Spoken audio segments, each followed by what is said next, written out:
Começou a gravar, gente. Aham.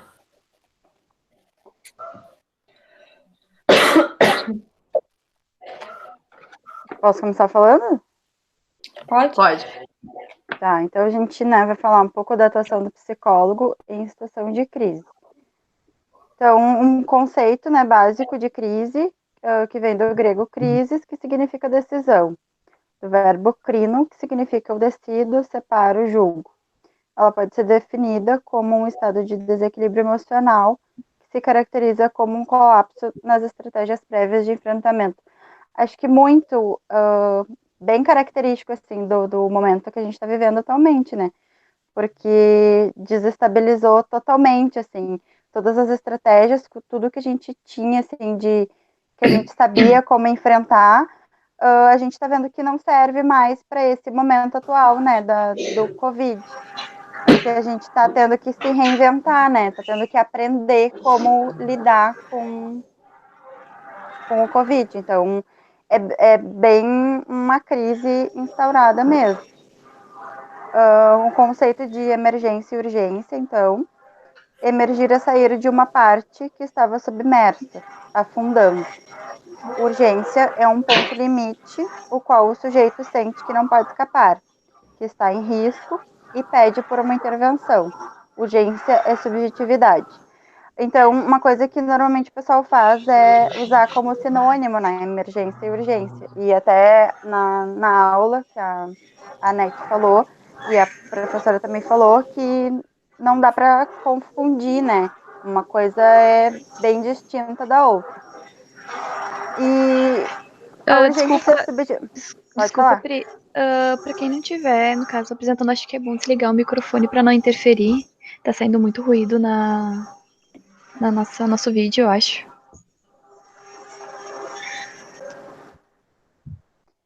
E a questão da subjetividade ali, né, da urgência ser subjetividade, acho que por ser muito individual, né, acho que cada um daí vai ter as suas urgências, né, vai definir o que é mais urgente para si.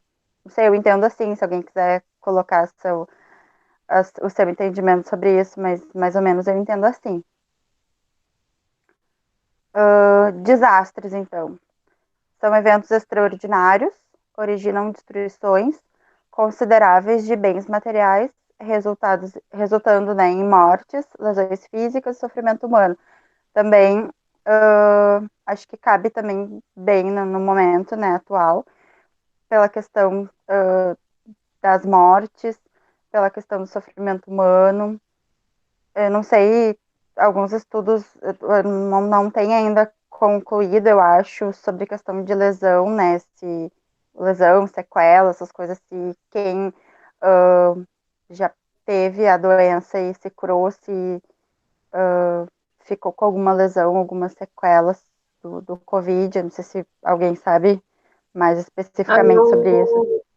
Eu vi alguma coisa que algumas pessoas foram divulgadas que ficaram com algumas sequelas, né? Assim, no pulmão, outras com alguns traços de ansiedade e depressão. Eu acho que, de alguma maneira, as pessoas ficam com sequelas depois da cura, né? Sim. Mas eu acredito Sim. que as sequelas físicas, por exemplo, o caso da menina que teve, eu acho que foi em Arroio dos Ratos, ou Butiá, imagina tu ter repercutido pela cidade que tu é uma das pessoas que está contaminada. E numa cidade pequena, isso é algo que vira fofoca e se distribui entre as pessoas muito rápido. Sim, Então, tomou uma Sim. proporção bem grande, né? Eu vi assim comentários não só dessa menina, mas de outras pessoas, quando tem um caso confirmado, a pessoa é julgada, mas como é que ela não sabia? Ai, que irresponsável. Eu vi vários comentários assim nas redes sociais, sabe? As pessoas julgam muito também, como se fosse, digamos que culpa daquela pessoa ali, Eu acho daquele que sujeito. é pela coisa de preparo também, né? Das pessoas de enfrentamento desse tipo de situação que a gente não está acostumado. E aí acabam generalizando comentários negativos, né? Sobre Sim. uma pessoa que é vítima de uma pandemia, por exemplo, ser julgada por ter sido infectada. No caso, se fosse o exemplo dessa menina, que ela era aqui de Ratos, mas ela não morava aqui. mas ela teve uma repercussão muito negativa, porque ela era da saúde, trabalha nessa área, e aí acabou que ela teve, assim, comentários muito negativos, né?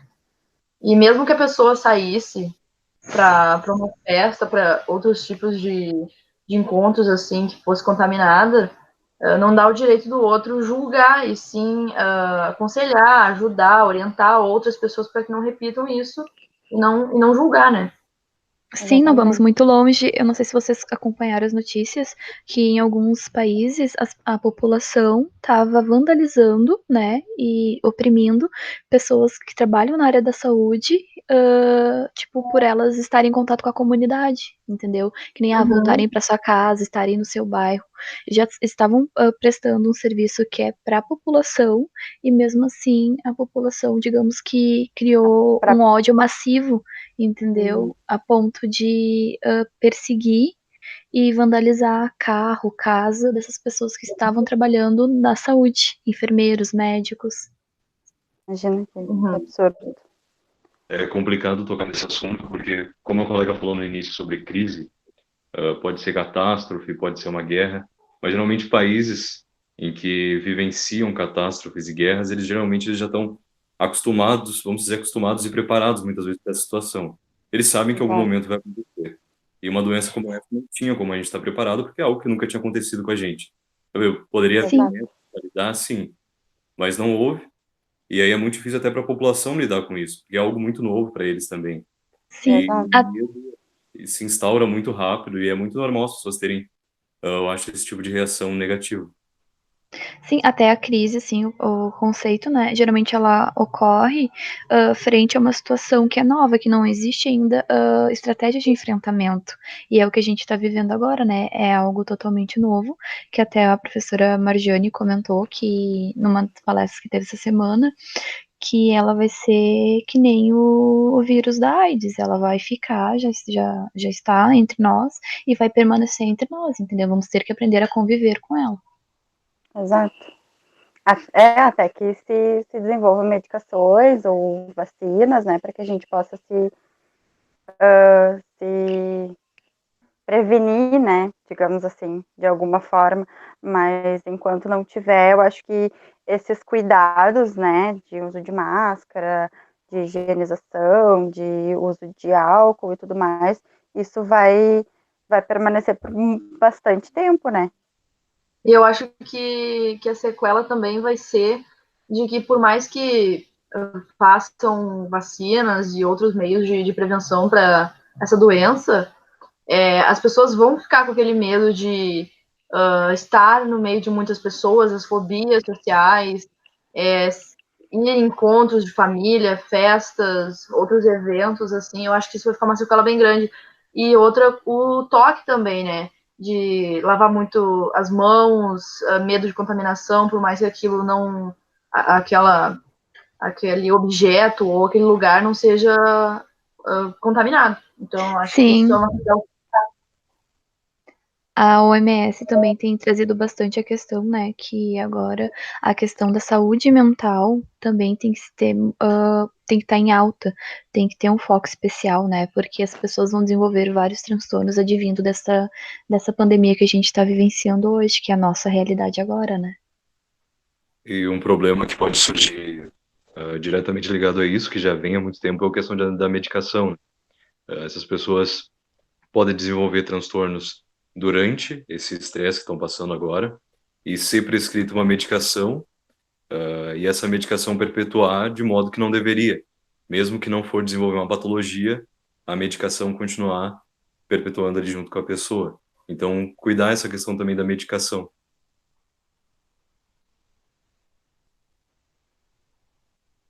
Certo. Posso continuar aqui, então? E Esses... Alguém vai falar mais alguma coisa? Não, não, não. não, só concordei. Tá. Então, esses fenômenos, né, os desastres, podem ser lentos ou repentinos, naturais, como enchentes, inundações, terremotos, furacões, ou produzidos pelo próprio ser humano, como guerras, terrorismo, incêndio, contaminação química ou nuclear, ou vandalismo social, sendo um desastre humano. Então, como o colega colocou, né, esses desastres naturais ali, que tem lugares que já são mais acostumados, né, como lá nos Estados Unidos mesmo, que eles sofrem bastante com a questão dos terremotos, né, dos furacões e tal. Mais ou menos eles já vêm se preparando, né, para quando essas questões acontecerem, eles já sabem mais ou menos como lidar. Tanto que as próprias residências deles já são mais fracas, assim, eles não investem muito em função de que quando vem um furacão, destrói tudo. E aí eles têm que, né, se restabelecer e começar tudo de novo. E aqui para nós no Brasil já é bem diferente, né? Alguns lugares sofrem bastante com as enchentes, mas, né, não é muito comum, né? Sim, a gente não sofre tanto com esses fenômenos naturais, né, como outros países.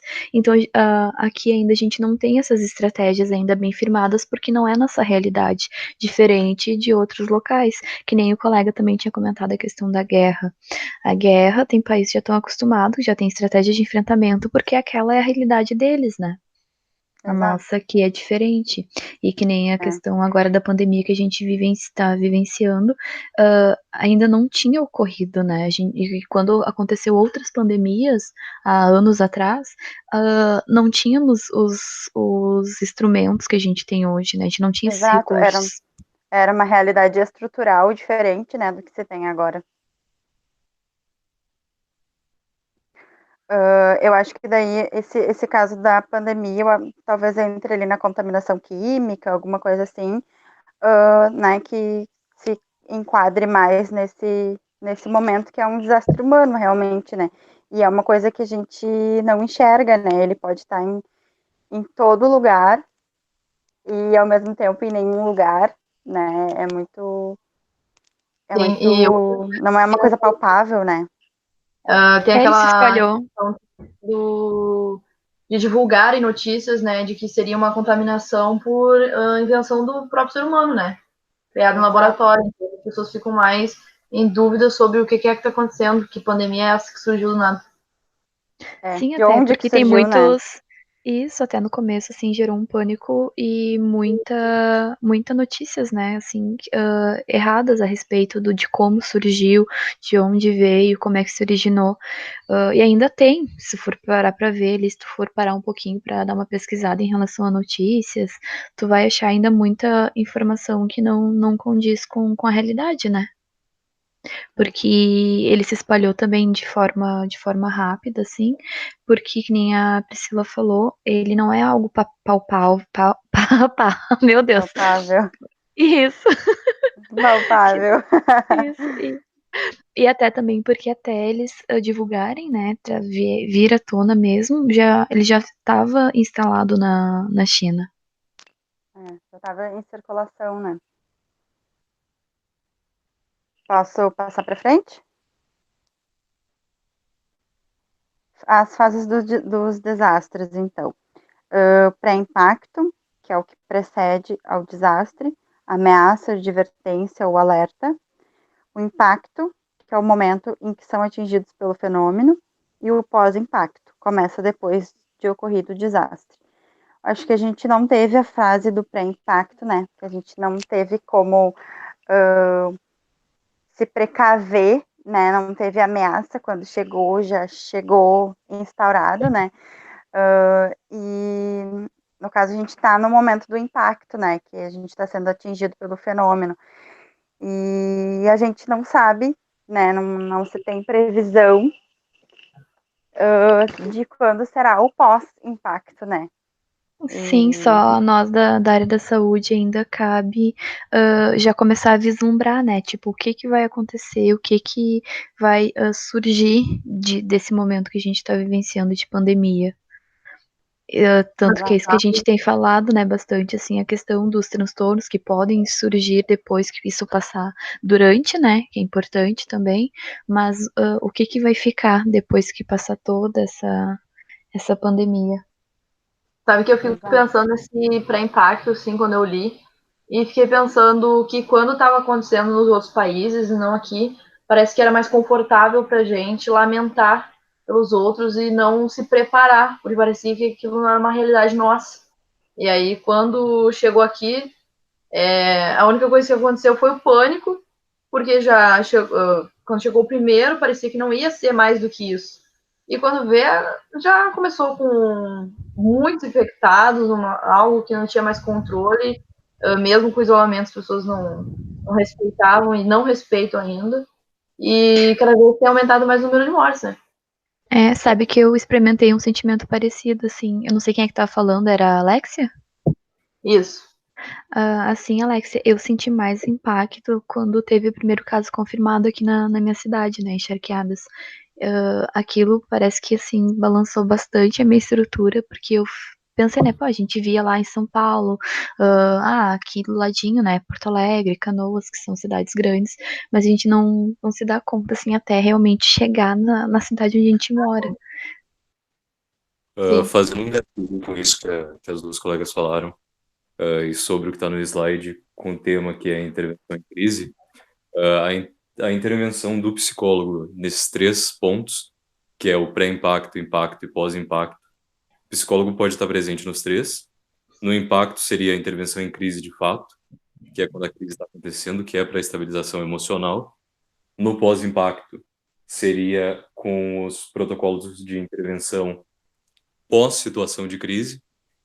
E em relação ao que as colegas falaram de estava acontecendo em outros lugares, só que a gente não sentia que ia acontecer com a gente também.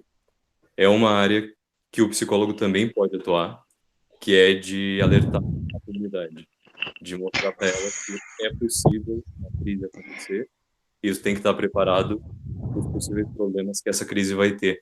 Porque Sim, ali nesse pré-impacto entra o que a professora falou em aula para nós sobre a atuação da defesa civil, né? E o papel e o quão é importante e significativo que nós, psicólogos, estejamos também inseridos dentro desse grupo, que façamos parte, entendeu? Dentro dessa, digamos que dessa construção ali de profissionais. Não sei se vocês se recordam disso, que foi visto em Recordo. aula. Acho que foi numa das primeiras aulas, né, que a gente falou sobre uma live que teve da Ana Bock, que a Ana Bock frisou bastante essa questão da defesa civil. E realmente eu não tinha me dado por conta, mas essa questão de quando estava acontecendo nos outros países, né, se a gente já tivesse vindo se preparando, talvez não teria se alastrado tanto quanto já se alastrou, né? E a gente fica pensando que está muito distante, ou que nem vai chegar aqui, que nem vai acontecer com a gente. E na verdade a gente era para estar já trabalhando nesse preparo, né? Mas eu acho que é muito do ser humano, assim, a gente achar que as coisas nunca vão acontecer com a gente, né? Mas na verdade a gente está sempre exposto, né?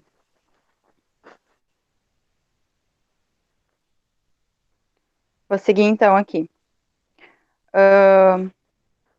Então, as fases ali dos desastres, né, é importante para que os países que não têm habitualmente fenômenos naturais possam se preparar durante toda essa fase de pré-impacto ou de calma de desastres, né, é fundamental. Inclusive, para o impacto, equipes e comunidades têm que estar preparados e o processo de pós-impacto é fundamental, porque não se sabe o quanto durará esse período. É isso que a gente falou, assim, da gente já tá pensando lá na frente, né, como que vai ser depois que acabar. E realmente nós não sabemos quanto tempo isso vai durar, né, e meio que traçando, assim, possibilidades, né, o que provavelmente vai acontecer com essas pessoas depois que passar, né, toda essa crise. Alguém quer comentar alguma coisa sobre esse slide? Não, eu acho que não. Acho que esse slide ele tem muito a ver com o que a gente já falou no Já tinha anterior. falado, né? Aham. Exato. Vou seguir, então. Cada pessoa é afetada de forma diferente por esses eventos, existindo uma grande variedade de reações e sentimentos que cada pessoa pode sentir. Muitas pessoas podem se sentir sobrecarregadas, confusas ou muito desorientadas sobre o que está acontecendo. Elas podem se sentir amedrontadas, ansiosas, anestesiadas ou insensíveis Algumas podem ter reações leves, enquanto outras podem ter reações mais severas. Acho que aqui também é o que já, mais ou menos o que já foi dito em relação aos julgamentos, né, das pessoas que por não estarem preparadas ou não saberem como lidar, ficam mais agressivas, querem julgar, né, o comportamento das outras pessoas que não estão obedecendo, né, os Até a gente, Sim, disciplinas né, e até. tudo mais. viajando, assim, de julgar aquela pessoa que sente de uma maneira, às vezes até bem grave, bem diferente do que reações que outras pessoas costumam ter. A gente pega, nossa, não é para tanto, ou, poxa, outras pessoas estão reagindo de outra maneira, por que tu tá interpretando de maneira tão severa, né? E aí a gente não entende porque a gente não tá sentindo como aquela pessoa, cada um tem uma vivência. Até porque também a gente não pode deixar de desconsiderar o ambiente em que aquela pessoa está inserida e a realidade dela, né? Sim. Exato. É muito da questão cultural, né, do ambiente, como a Thaisa falou, isso tudo conta, né, e na forma como as pessoas vão se comportar e na forma como elas vão encarar, né, tudo isso. Vou seguir, então. O modo como as pessoas reagem depende de muitos fatores, incluindo natureza e severidade dos eventos aos quais foram expostos, vivência anterior de situação de crise, apoio que elas recebem de outras pessoas durante a vida, estado de saúde física, histórico pessoal e familiar de problemas de saúde mental, cultura e tradições pessoais, idade. Por exemplo, crianças em diferentes faixas etárias reagem de modo distinto. Então, isso que a gente já vinha falando, né?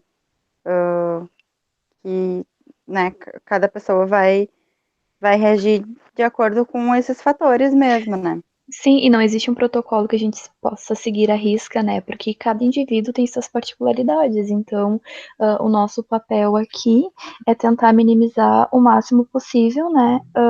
Os efeitos negativos dessa situação, desse momento.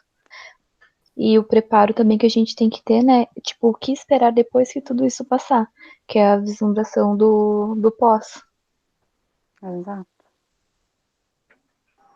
Algo Também importante nesses momentos é procurar familiares, procurar uma rede de apoio para essas pessoas e evitar ao máximo a segregação também. Não deixar essa pessoa isolada, tentar ao máximo achar meios de ela conviver ainda mesmo com esse problema. Sim, porque aqui nós temos vários grupos, né? Tem o grupo daqueles que estão em isolamento, aqueles que estão em isolamento, que não estão saindo de casa, tem o grupo daqueles que moram sozinhos, realmente estão totalmente isolados. Também tem aqueles que têm um parente que está nessa situação de isolamento, entendeu? E aí a pessoa fica preocupada pela situação em que se encontra e não poder ver. Tem o grupo daqueles que estão meu Deus, agora me falhou a palavra aqui. Estão com. Meu Deus. Infectados? Isso, estão infectados, estão no hospital, né? E tem aqueles também que, infelizmente, vêm a óbito e a família não pode se despedir. Então a Exato. gente lida com várias situações, entendeu? Exato. Como vai ser para aquelas pessoas que perderam um ente querido, um familiar, um pai, uma mãe, um irmão, um tio, entendeu? E não pode se despedir, não pode velar o corpo, que aqui entra a questão da cultura. Aqui no Brasil tem a cultura de fazer o velório ali, né? De toda aquela transição até o enterro. De despedida, né?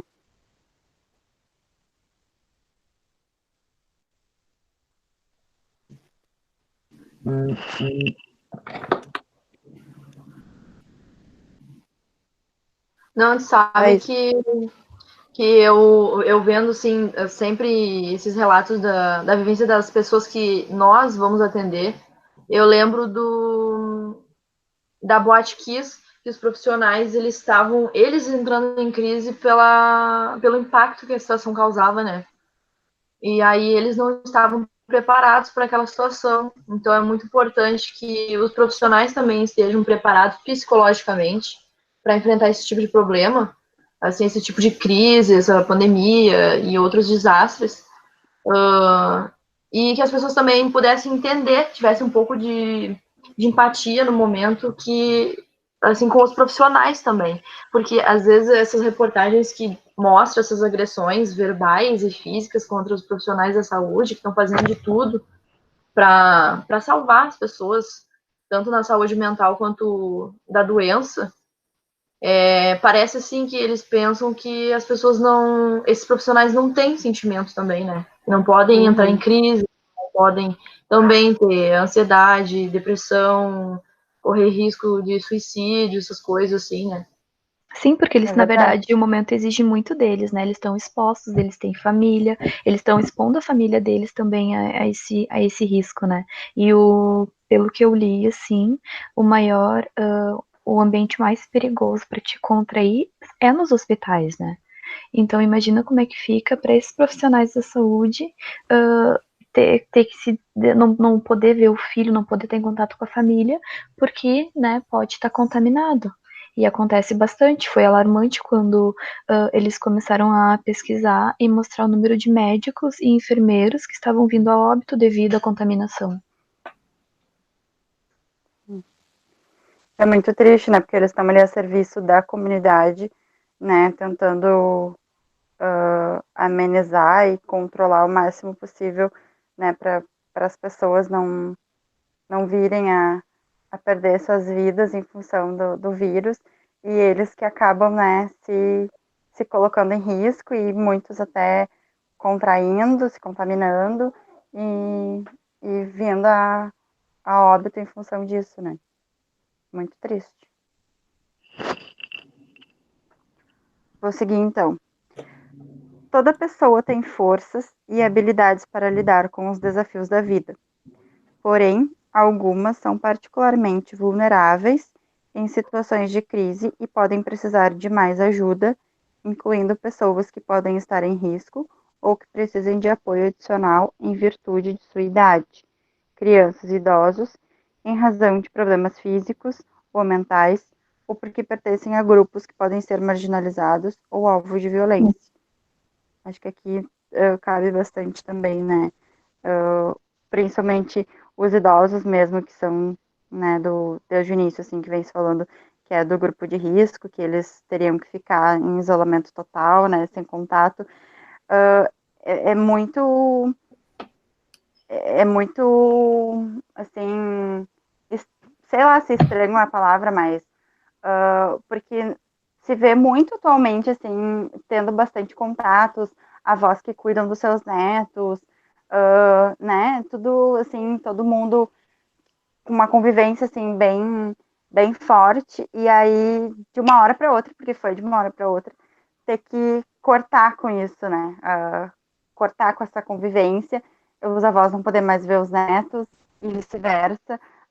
Então, acho que foi muito drástico, mas necessário, né? Porque a gente né, sabe que era muito um risco muito alto mesmo, mas também para essas pessoas, imagina, né? Para elas lidarem com tudo isso, assim, mesmo que sabem que é para o bem, assim, para proteção, mas é difícil de uma hora para outra tu romper, digamos assim, porque daí o contato é por vídeo, por telefone, por mensagem, mas não é a mesma coisa, né, do que o contato social mesmo ali, as pessoas Sim. estarem juntas.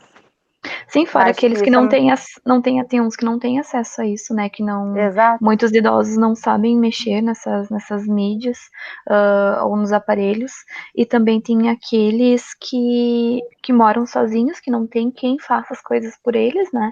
Que nem assim, ir no mercado, então imagina a pressão desses avózinhos, né? Desses senhorzinhos de idade, em ter que se expor, entendeu? Toda a questão da mídia ali, trazendo informações que, né, faziam parte do grupo de risco, e eles tendo que necessitar, entendeu? Ir no mercado, ir na farmácia, comprar um remédio, alguma coisa, e ter que se expor ao risco. Exato. Como... Fazendo um gancho com esse assunto que vocês estão falando, com a intervenção em crise, quando o psicólogo, por exemplo, se disponibilizar para atuar numa situação como essa, se um idoso se vê de repente numa situação assim, é caracterizado uma situação de crise. E aí, se o psicólogo for atuar, é óbvio que ele vai atuar com conforto, suporte, apoio emocional, tudo isso. Só que é diferente da terapia convencional, né, clínica. Quando está numa situação de crise, como vocês falaram, ele não pode sair para ir no mercado para buscar alguma coisa. Se tu se disponibilizou para atuar nessa situação de crise, na clínica, tu, por algum motivo, tu ajudaria ele a desenvolver suas próprias capacidades de fazer isso. Mas como na situação de crise, tu está lidando com um problema mais severo, tu, na maioria das vezes, vai lidar com isso. Vamos dizer que se tu pudesse ir no mercado por esse idoso que está atuando na situação de crise, tu estaria disposto a realizar isso para poder manter as condições básicas dessa pessoa que tu está atendendo. Ótima tua colocação. É bem perfeito. isso que a atuação do psicólogo que atua em crise, né, faz. Ele não vai criar, digamos que, estratégias que nem dentro da clínica, e sim vai fazer algo mais imediatista, entendeu? Que seria esse exemplo aí que tu deu, no sentido de ir no mercado, entendeu? Se dispor a ir no mercado ou conseguir que alguém que tem algum tipo de vínculo faça isso pro idoso também. Entendeu? Eu acho que a melhor definição de psicólogo que atua em crise, desastres, é aquele que veste a camisa e realmente pega junto, entendeu? Não sei se vocês compreenderam. Sim. Perfeito. E também é uma questão meio focal. Precisa ter um ponto específico onde trabalhar com essas pessoas. Diferente da clínica, onde pode abranger muitas situações. A crise é justamente aquele foco ali. Exato. Sim, tu não tem um ambiente, né? Tu não tem uma condição perfeita ali, onde, diferente do consultório, que vai chegar, vai ter todo o ambientezinho preparado. Ali não, ali tu vai atuar onde tu se encontra, tu vai ter que fazer daquele ambiente onde tu tá inserido, entendeu? O suficiente para conseguir atender e abraçar aquela demanda que tá chegando para ti. Exato. O próximo slide vai entrar bem a intervenção em crise. Contempla uma vasta gama de metodologias e técnicas que operam no sentido de potenciar na vítima a resiliência através do desenvolvimento de mecanismos protetores e de percepções de autoeficácia que lhe permitam lidar com o evento traumático, promover a recuperação e a reorganização do seu funcionamento nos diferentes contextos e diminuir a probabilidade de evolução para quadros psicopatológicos severos. Então, é bem o que você estava falando, né? É o aqui e agora, o que eu tenho é isso, o que eu vou fazer com isso, né? Para atuar bem direcionado a essa crise, né? Ao que esse paciente está demandando. Sim, até porque ele, dependendo da crise em que ele vai se encontrar, que o profissional vai encontrar ele não vai, talvez, compreender uma técnica, uma metodologia específica, assim, padronizada. Tu vai tentar, como profissional, adequar uma escuta e como uma palestra que teve esses dias, né, na aula da ELD, que era exatamente sobre isso, tu ser como se fosse um amigo, né, daquela pessoa naquele momento, porque o que ela mais precisa é uma pessoa que ouça o que ela tem para dizer, as suas crises, as suas ansiedades, o que mexe tanto com ela, e eu acho que é mais ou menos isso, assim, tu ser um outro ser humano escutando quem precisa. Sim, é o acolher, né? E o diminuir o sofrimento. Esse acho que é o foco principal daquele momento ali. Exato.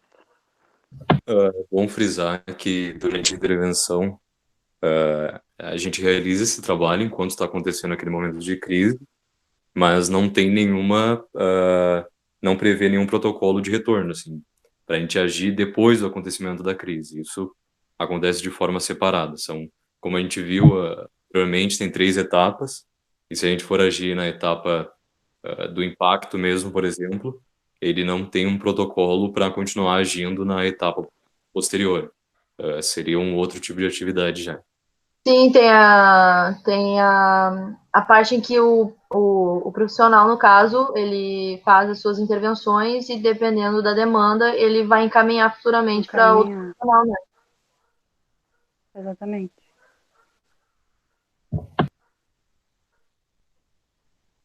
Tá, então o profissional visa ajudar os indivíduos na minoração do estresse emocional, no desenvolvimento e na adoção de estratégias de coping adaptativas que concedam ao indivíduo a possibilidade de recuperar, ainda que parcialmente, o seu funcionamento físico, cognitivo, emocional e social prévio ao acontecimento catastrófico.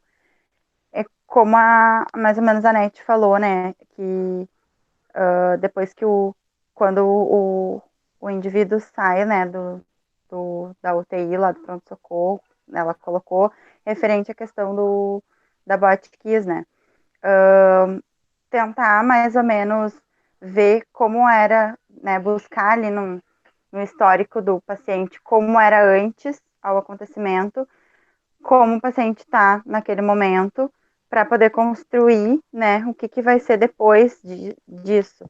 E mais ou menos é isso, porque tu não sabe, né, quem era esse paciente antes da crise, né? Então, tentar fazer essa construção, né, para adaptar ele a, ao retorno das suas atividades, né, do seu funcionamento.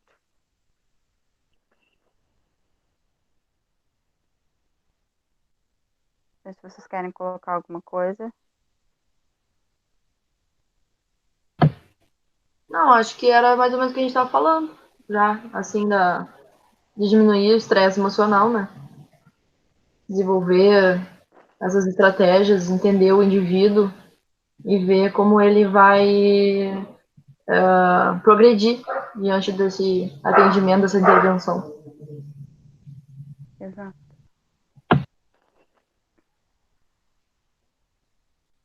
Tá, a gente vai entrar então agora falar um pouquinho, né, da questão da pandemia, né? A pandemia é uma designação usada para referir-se a uma doença que se espalhou por várias partes do mundo de maneira simultânea, havendo uma transmissão sustentada dela.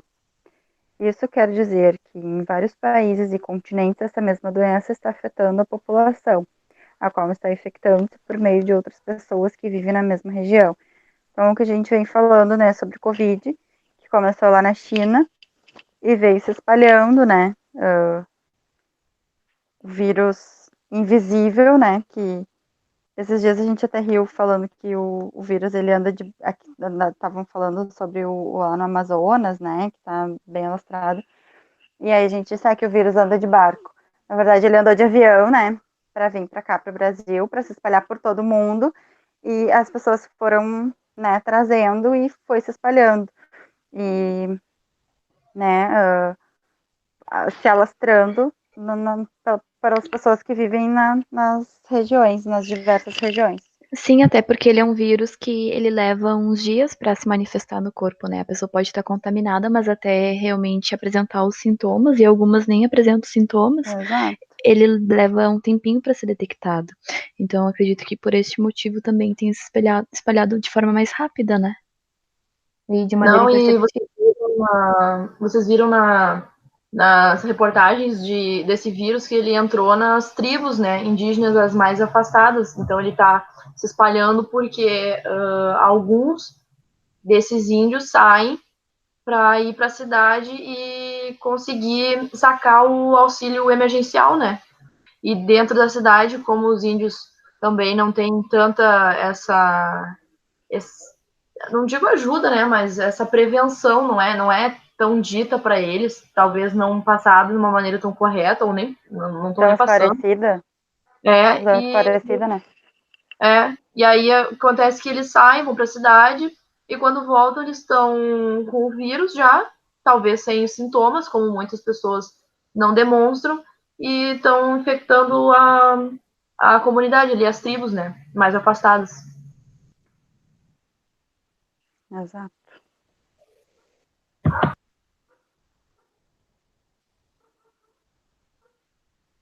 Tá, então, os primeiros cuidados psicológicos. Eles descrevem uma resposta humana e de apoio às pessoas em situação de sofrimento e com necessidade de apoio, incluindo os seguintes temas: oferecer apoio e cuidados práticos não invasivos, avaliar necessidades e preocupações, ajudar as pessoas a suprir suas necessidades básicas, por exemplo, alimentação, água e informação, escutar as pessoas sem pressioná-las a falar, confortar as pessoas e ajudá-las a se sentirem calmas, ajudar as pessoas na busca de informações, serviços e suportes sociais, proteger as pessoas de danos adicionais. O importante é sempre avaliar o risco de suicídio do paciente quanto dos familiares, uso e abuso de substâncias, transtornos de ansiedade, depressão, transtornos de estresse pós-traumático e automutilação. Acho que isso já foi bem falado ali quando se falou dos idosos, né, de oferecer o apoio, de ser bem prático, de se colocar mesmo à disposição daquela pessoa para auxiliar naquela necessidade específica que ele está precisando nesse momento de crise, né. Então, acho que isso veio bem para complementar mesmo aquela parte ali que a gente já falou. Sim, todos esses itens a gente já abordou durante a nossa apresentação, né? E eu acho que isso aí só dá um apanhado mesmo de maneira resumida de tudo que a gente já trouxe aqui. Ficou bem claro.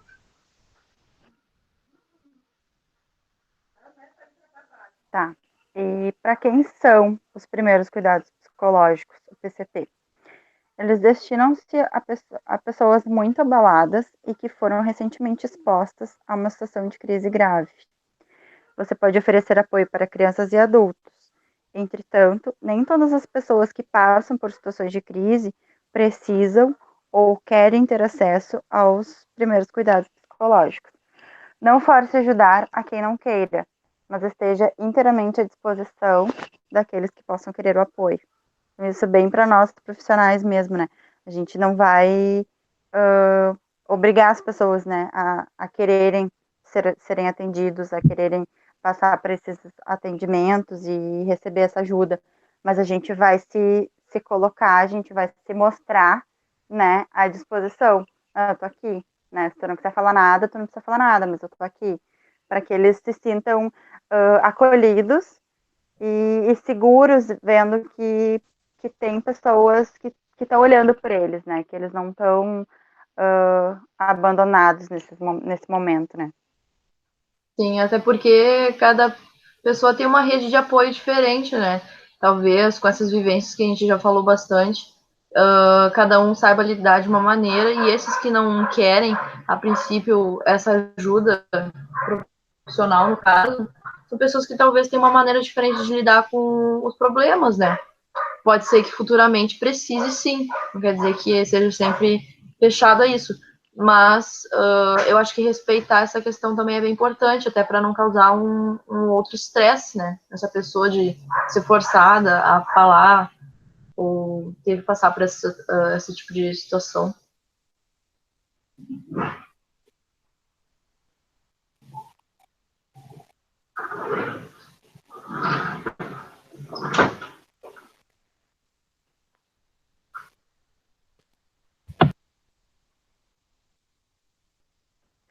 Então, os 3 princípios básicos de ação, né, dos primeiros cuidados psicológicos são observar, escutar e aproximar.